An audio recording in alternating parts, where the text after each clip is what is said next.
late night. How much better does it get than talking sports with Bill Schmidt from the game 97.3. Thanks for tuning in. It's Fox 6 Sports Blitz. You see no Brandon Cruz. You see no Lily's out, but you see all kinds of good stuff coming up right here. Like this on our starting lineup. Brewers California dreaming after an up-and-down road trip. How about a little basketball roundtable? Lots of things going on in the world of hoops. We're prepping for camp with training camp on the green and gold about a month away. Time to enter the world of CrossFit as well for a Fox 6 high school hotshot. Right out of the box, the Milwaukee Brewers. Big picture, Bill Schmidt, they're way ahead of schedule. This week, they're 3-4. What did you think of their trip to California? Well, it's a little difficult when you're in a bunch of games and you're unable to close, right? Tim, they're at the part of the season right now where you want to have more answers than questions. You start it with a ton of questions. How are you going to be able to go through 162 games in 180 days and finish where they want to be, right? 90-something plus wins. And they're right on pace for that. If they win this next series, they're on pace to be a 94-win ball club. Franchise record's 96.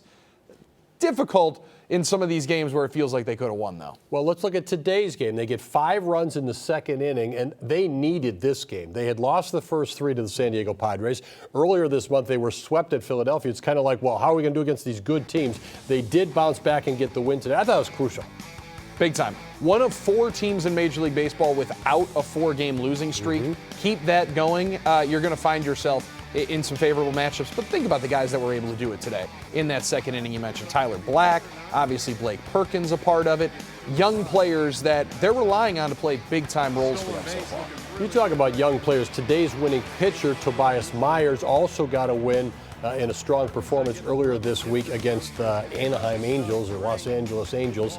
He's been a discovery for me. And I know I mentioned on this show, I think a week ago or 2 weeks ago, I had never heard of Tobias Myers before the season started. Jared Koenig before the season started. These guys are big-time winners in this pitching staff and on this rotation so far, at least in Myers' case, and he looks to be in the groove. 2 years ago, I think statistically, Tobias Myers was the worst minor league pitcher in baseball. 2 years later, he's playing big-time innings right now. And I think in his last 4 starts, he's been their most consistent guy. He's one of the stories that's going to have to help you get to the finish line. Obviously, not having Brandon Woodruff this year, the Corbin Burns trade, you knew the pitching was going to be tough. You didn't anticipate that you were going to have, I think, 12 starting pitchers so far have starts. He's going to be one of those. If he can continue even a little bit of this pace, they're going to continue to give 36 to baseball. Well, and it's so interesting because, as you said, 36 has done a nice job. He's very athletic. You see, he's the type of guy you can kind of build around. And all the credit to him for, as you said, just really developing here over the last couple of seasons. He's on the front side there. On the back end, you thought Uribe would be there. You thought Payamps maybe would be a little bit more reliable. Instead, you're looking at Trevor McGill, who's really been this discovery at the back end of your bullpen. And when he goes out there, more often than not, he makes it happen. And just like another number of the guys on the pitching staff so far, he's been on the IL at some particular point this year, and they have leaned on him heavily. So good, it's a good problem to have. You're going to have a tough conversation with him once Devin Williams comes back. He still plugs in to the back end, but McGill has been their most consistent guy at the back end and big-time size, intimidating presence. So how are they getting these guys to perform, Billy? Is it the pitching lab? Is it the instruction here in Milwaukee? Is it fluky? I think it's a little bit of both. I love the pitching lab story. Chris Hook deserves, I think, even more praise because he was the minor league pitching coach in Double-A Biloxi. When Woodruff, Burns, and Peralta were first coming up, he gets the big league job and instantly has success with a number of different guys like this. There's a countless list of players that have maximized their opportunities in the pitching staff. Once getting to Milwaukee, I think Chris Hook's a big, big part of it. And again, I think it bears noting that while there's a lot of attention on Craig Counsell having left the Brewers as the manager this year, and the Cubs are coming in later this week, the coaching staff remained in place with Pat Murphy taking over as the manager. And obviously, you see continuity in the development of this roster. Yeah, and when the familiar voices are up and down the lineup and all around the clubhouse, it makes it easier for the hitting coaches are still the same. Obviously, Chris Hook, Quentin Berry, base coach is the same. And maybe it was also a little bit more difficult for Craig to leave that staff. Good incubator that the Brewers had here. And it shows that the organization deserves maybe a little bit more credit than they have gotten just solely because of Council's success. We're rarely going to hear the word incubator on this show, but I'm glad we did tonight. There you see the Brewers 5 up on the Cardinals, who are playing much better baseball. Cubs still waiting to kind of get their traction. We're getting deep enough into this thing. The sample size is large enough. Do you believe in the Brewers? I do, and we're almost to the halfway point, which is crazy to think about. It makes you feel like the summer's almost half over. But you're at a point where now you're starting to figure out how you're going to add to this team instead of finding ways, and people potentially on the team like Willy Adames was a question mark of guys who would finish the year. I think that answer is now solved itself. You got to find some ways for a couple of reinforcements to help push you over the top. Okay, you mentioned Adames, and he's been so clutch this season, and some of the other guys have come back to the pack a little bit, William Contreras in particular. What do you do here with Willy Adames? He's not under contract after this season, but he is the straw that stirs this drink. It's a difficult question to answer, Tim, but I think you have to stick with Willy Adames as your starting shortstop, and there cannot be the idea that you move pieces now from this team to build into the future. Right now, you probably have your starting shortstop of the future in Bryce Terang, who is playing all-star level second base. Or Joey Ortiz, yeah. Right? You have a bunch of young players that are going to usher you into the next window, the next kind of competitive era of Brewers baseball. I think right now you owe it to not only this team and the guys in that clubhouse, but the fans that have been with you waiting for a while for you to push chips towards the middle of the table. I think Adames stays, and he's exactly one of the reasons why. They've played themselves into this spot. And, of course, there was so much backlash to the Josh Hader trade. I think that the optics of that are still around the organization, for no doubt about it. All right, baseball's going to be fun to watch the rest of the way. This week could be interesting to watch where the Marquette guys go in the NBA draft. As we pass halftime here and switch it over to basketball, we'll start with, say, Tyler Kolek. Would you expect him to be a pick? Would you expect him to be maybe above where some people think he'll get picked? I think he's going to go in the first round, Tim. His ability to create his own shot is something that teams are really, really looking for in the NBA. And this year's draft, the more and more you study it, it doesn't have the top-end talent. Teams are really looking for players that can be established. You know what you're getting with Tyler Kolek, somebody that's going to be able to play some hard-nosed physical defense and be able to do enough on the offensive side to keep him in games. I think he's going to go in that late teens into the 20 range in the first round. And you see a player like T.J. McConnell, for instance, for the Pacers, be so effective at this level. He's going to get a new contract probably. That type of player can play in the NBA. Also, Iguodala, a different type of player, great size, really developed over his years at MU. Some teams seem to really buy into what he could do at the pro level. Other teams may have some question marks. It seems like people want to look at what you can't do instead of what you can do. Oso can finish around the cup. He can get rebounds, and I think he can be a good enough rim protector to give himself an opportunity in the NBA. He seems like a player who's had a ton of opportunities, a ton of workouts.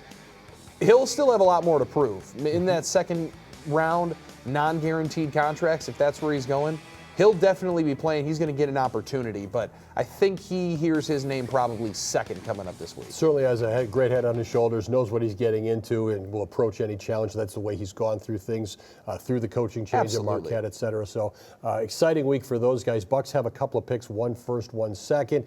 Doc Rivers is tweaking the staff a little bit. Is this window dressing? Do those things make any difference, or the Bucks need to make a bigger move?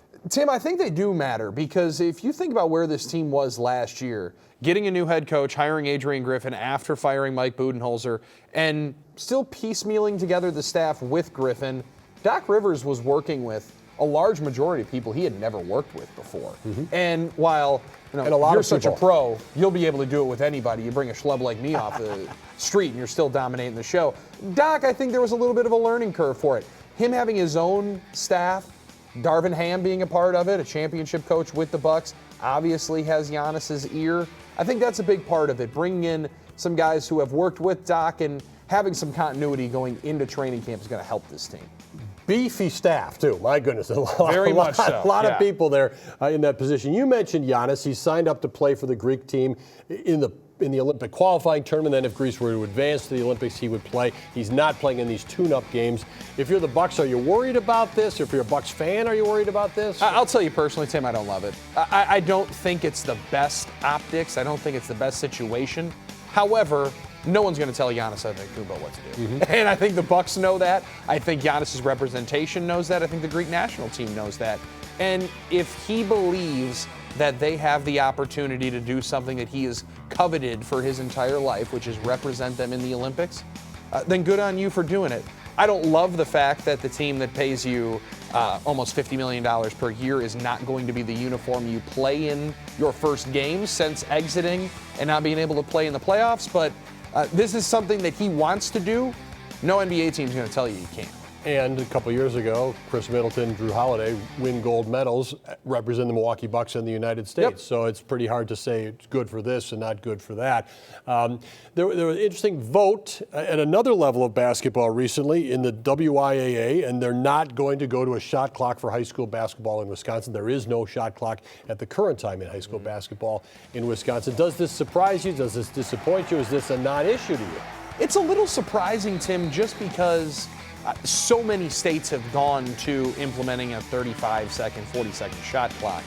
I don't necessarily know that it's game-changing. However, the talent in high school basketball in the state of Wisconsin, I would argue, has never been higher. And more opportunities at the collegiate level.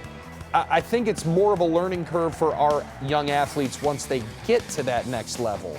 So the implementation of the shot clock, it might be more difficult for some schools to adapt to, but I think it's something that is a little bit outdated, and once the talent continues to rise in high school basketball in the state of Wisconsin, you're going to want this shot clock because you're going to keep really, really good players in the state of Wisconsin. Interesting, just quickly on that point, though, a lot of players are deciding to leave. Not a lot, but more than a handful of players are leaving the state to play at prep schools or opportunities elsewhere. Is that just 2024? Well, I think it is a little bit of that. I think it has something to do with probably the AAU style, but I do think that it has something to do with the shot clock. It has something to do with preparing yourself in the best possible way to go to the collegiate level. And now at the collegiate level, that's pro basketball. So you want to have your business in order by the time you get there. It's not all present. It's not all the future. We're going back to the past. Remember this gentleman, baseball legend Willie Mays, dying this week at the age of 93. Say hey kid, of course, perhaps the best center fielder to ever play the game. Some would say one of the best players to anywhere ever play the game. His professional career spanned 4 decades. In one game here in Milwaukee, 1961, he slugged 4 home runs, one of his best individual games. 24-time All-Star, you kidding me? Left behind an unforgettable legacy, passing away this week at the age of 93. Only appropriate to take a look back while we say stay with us and look ahead to say what. Do I vote? I don't even know if I vote for her. You really want to ask that question out of the gate? I just like getting people's attention with something. My significant other think he's sexy, so. Wow. That was interesting. Was that Taylor Swift? I've been having to hear from Debo and Diamador Lenore all summer, so I'm kind of sick of hearing them. So they got to come to Lambeau and see us. I can't believe what kind of text is Debo? I feel like Debo is he came on my show every day he's very short and sweet and direct, but I don't know how he has time to just keep up with everybody the way he does.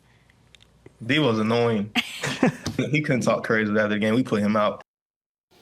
Keyshawn Nixon already kind of getting into the spirit of things. The Niners and Packers, that'll be a big game at Lambeau late this season in the regular season. And it might not be the only meeting before all is said and done between these two teams. These two teams have played too much in the playoffs to not anticipate that they could be seeing each other. And, that 49er team, they got a lot of storylines going on. Yes, they do. Yes, they do. No question about it. How about the Packers? They don't have as many diverse storylines. They seem to have one message, and that is, here we go. We're about a month out from the bikes and the kids and training camp, and the optimism is brimming. Is there any reason to stop the train? There's no reason to stop the optimism, I'll tell you that much, Tim. Everybody has said great things coming out. You were at all the minicamp practices, hearing all the excitement coming out from the locker room. But no one's played a game yet. No one's won a game yet. No one's lost one yet. Right now, the only answer to, I think, is will Jordan Love be an extremely wealthy man come the start of training camp, or will he still be waiting on that massive payday? Because that's really the biggest question for the Packers, is that contract hanging out in the balance. And here we see Love. My guess is he already has the contract before we get into camp, but we shall see. He's playing, and the Packers say they're playing for a ring at the end of the season. Bill, a little ring also in Jordan Love's personal life this weekend. Beautiful. Well done. Well done. You could see perfect stance. It's like he's practiced taking knees before. Now, he didn't have to get the snap first, I would assume, with the ring, but good formation. Right, and this is a Lily Zhao retweet. I mean, it's off social media from Jordan and his now fiance. Congratulations there. But Lily Zhao not here tonight does not stop her Never from staying stops on this type of story for all of us.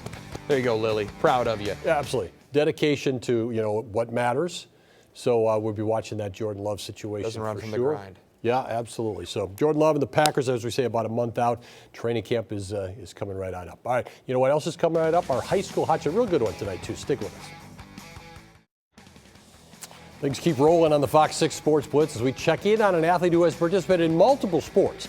However, a timely introduction to a new pursuit now has him in possession of a world ranking. Here's this week's Fox 6 High School Hot Shot.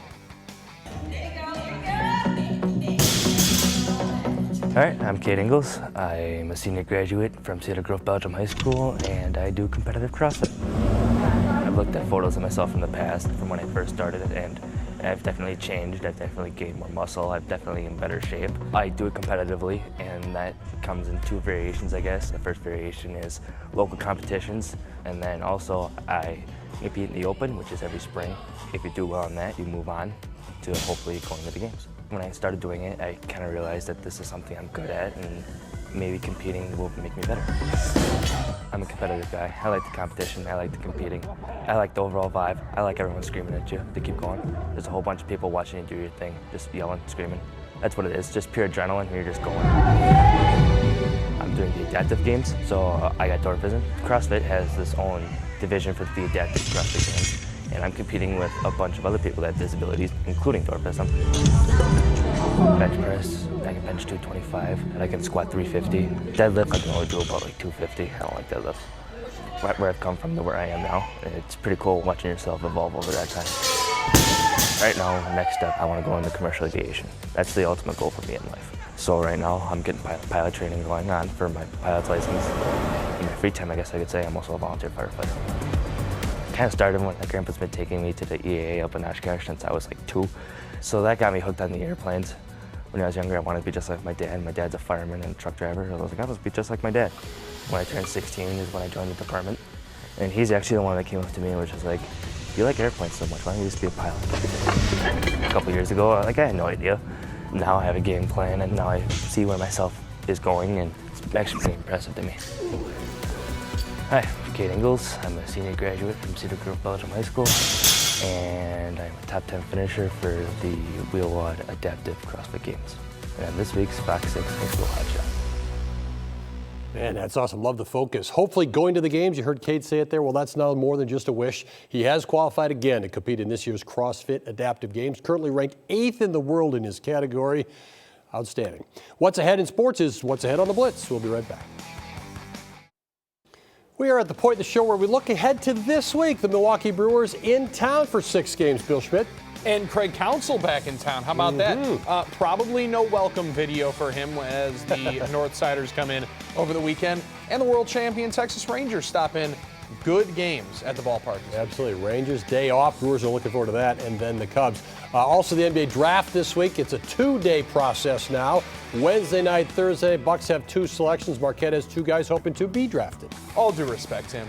Who was asking for the NBA draft to be 2 Not me. nights? No one was asking for the NBA draft to be 2 nights. Nobody was asking for the NFL draft to go from 2 days to 3 days to 3 days over prime time. Let's get it all done in one night and get these picks going. NBA draft used to kind of that second round. I have heard of very few of these players. Now we're going to spread that out over 2 days, so we'll see how that looks. Yeah, absolutely. It's a good time of year to talk sports on the radio, though. I know you enjoy doing it. Love it. It is the best in our own patented version of nonsense when we come into Miller Park, or American Family Field, our Nooner Day celebration. So, hey, this is where you have to be entertaining, and we try to act like we can be. Yeah, absolutely. Well, we appreciate you coming in tonight. Entertaining, enlightening, educational. Good to have you. Educational, I don't know about, but thanks for having me. I always appreciate you calling the bench. Bill Schmidt, 97.3 The Game. We're kind of like the Brewers. We're getting our people back. Lily Zhao will be back next week. Brandon Cruz will be back somewhere. We hope you'll be back as well. Keep it all going and have a terrific